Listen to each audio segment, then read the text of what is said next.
కర్ణాటకలో అప్పట్లో ఆరంభమైన హిజాబ్ వివాదం ఇప్పుడు కోల్కతాకి పాకింది. కలకత్తా విశ్వవిద్యాలయానికి అనుబంధంగా ఉన్న ఒక ప్రైవేట్ న్యాయ కళాశాల యాజమాన్యం హిజాబ్ ధరించి తరగతులకు రావద్దనుకోవడంతో ఓ అధ్యాపకురాలు ఏకంగా కళాశాలకు రావడమేమో అనుకున్నారు.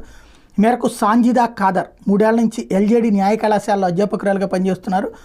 మరోవైపు కళాశాల యాజమాన్యం మే 31 నూతన డ్రెస్ కోడ్ జారీ చేసింది. దాని ప్రకారం హిజాబ్ ధరించరాదని యాజమాన్యం సాంజిదాని ఆదేశించడంతో ఆమె జూన్ 5వ తేదీన రాజీనామా చేశారు. యాజమాన్యం ఆదేశం తన మతపరమైన భావాలు విలువలకు విరుద్ధంగా ఉండడమే ఇందుకు కారణమని ఆమె చెప్పారు.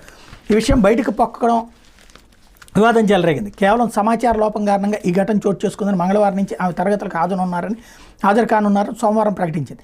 కళాశాల యాజమాన్యం నుంచి సోమవారం తనకు ఈమెయిల్ వచ్చిందని సాంజిదా చెప్పారు. హెడ్ స్కార్ఫ్ లేదా దుపట్టాతో తన తలను కప్పుకుని తరగతులు తీసుకోవాలని నాకు చెప్పారు. కానీ నేను వెంటనే కళాశాలకు వెళ్ళడం లేదు. పరిస్థితులు విశ్లేషించుకుని నా భవిష్యత్తుపై నిర్ణయం తీసుకునేందుకు 6 రోజులు సమయం కోరానని వెల్లడించారు.